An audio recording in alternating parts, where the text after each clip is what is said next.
Ladies and gentlemen, I would request you to please take your seats. If you can please go down.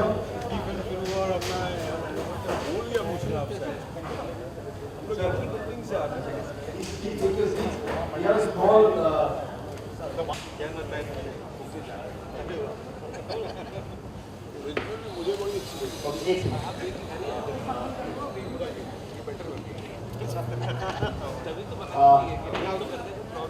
If you can please settle down for a while. Just a second.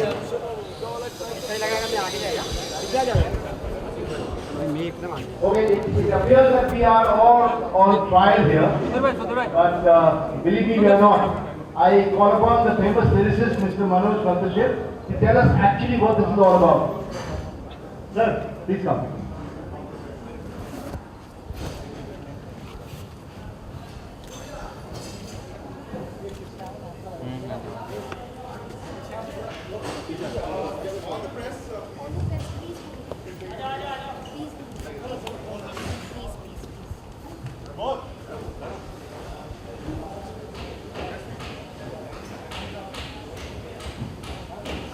बहुत बहुत शुक्रिया आप सबका यहाँ तशरीफ लाने के लिए। यदि मैंने वहाँ के सवाल ये कोई एकेडमी नहीं है जहाँ स्टेट किए जा सकते हैं, ये कास्टिंग किए जा सकते हैं। हिमांशु धूलिया जी इस देश के इतने बड़े कास्टिंग डायरेक्टर रह चुके हैं, लेकिन अगर उन्हें भी कहा जाए कि असली हीरो कास्ट कीजिए तो शायद उन्हें भी मुश्किल पेश आए। तो कहाँ से आए असली हीरो? एक छोटा सा नजर में उनसे बड़ा देशभक्त नहीं है। मैं आपको एक छोटा सा वाक्य बताता हूं कि जब हिंदुस्तान आजाद हुआ तो ब्रिटिश के प्राइम मिनिस्टर थे उस लॉर्ड एटली साहब।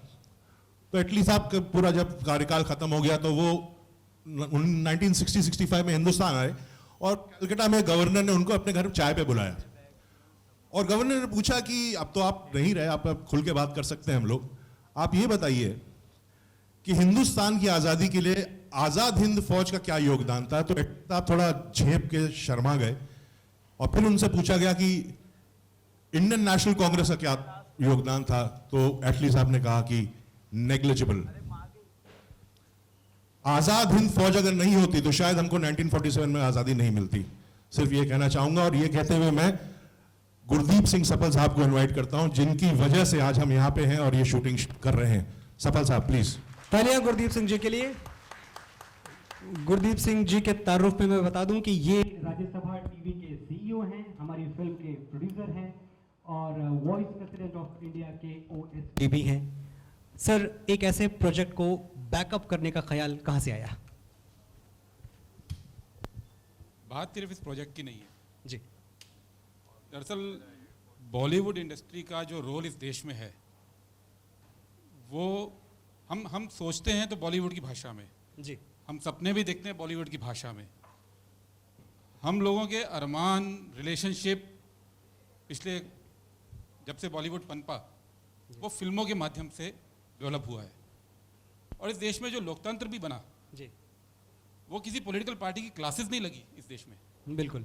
वो इस देश की फिल्मों ने, इस देश के गानों ने, उस ज़माने में जो वैल्यूज़ बन पाए गए, उससे एक आम पब्लिक में एक फीलिंग डेवलप हो गई कि हम लोकतांत्रिक हैं, डेमोक्रेटिक कंट्री हैं।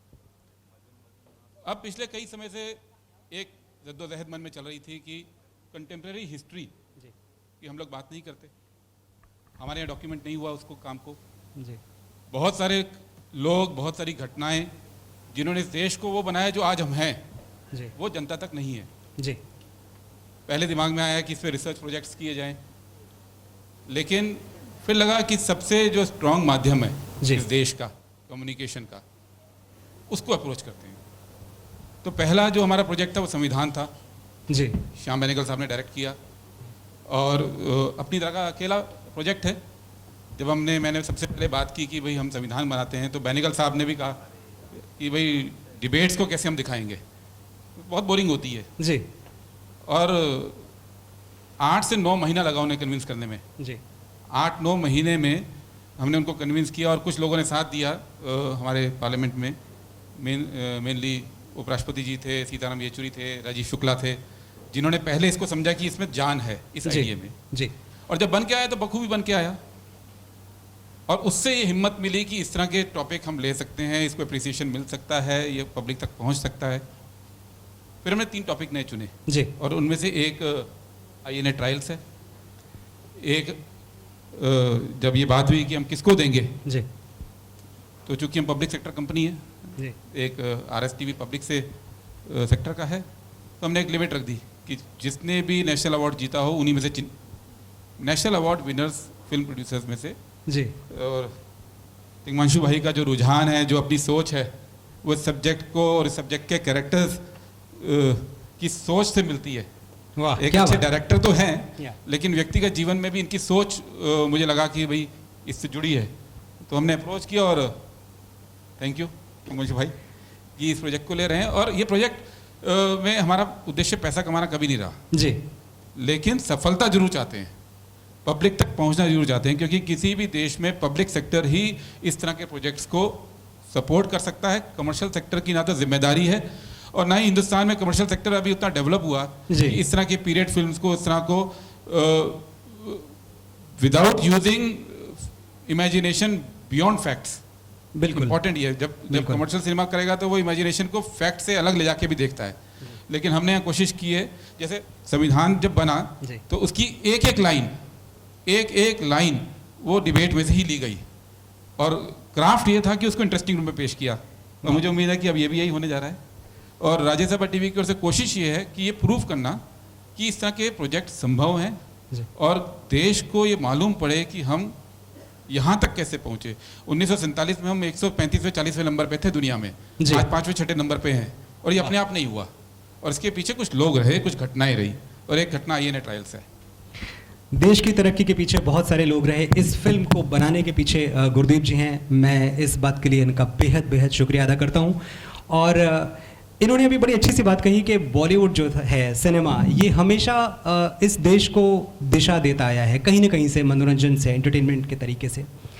आज भी जब इस फिल्म को बनाने की बात आई तो बॉलीवुड के सबसे एमिनेंट डायरेक्टर्स अपना सपोर्ट देने, हमारे हाथ से हाथ मिलाने यहाँ तशरीफ लाए। मैं चाहूँगा उन सबको कि वो सब एक एक करके यहाँ तशरीफ लाएं। श्री राजकुमार संतोषी, श्री विशाल भारद्वाज जी, श्री केतन मेहता,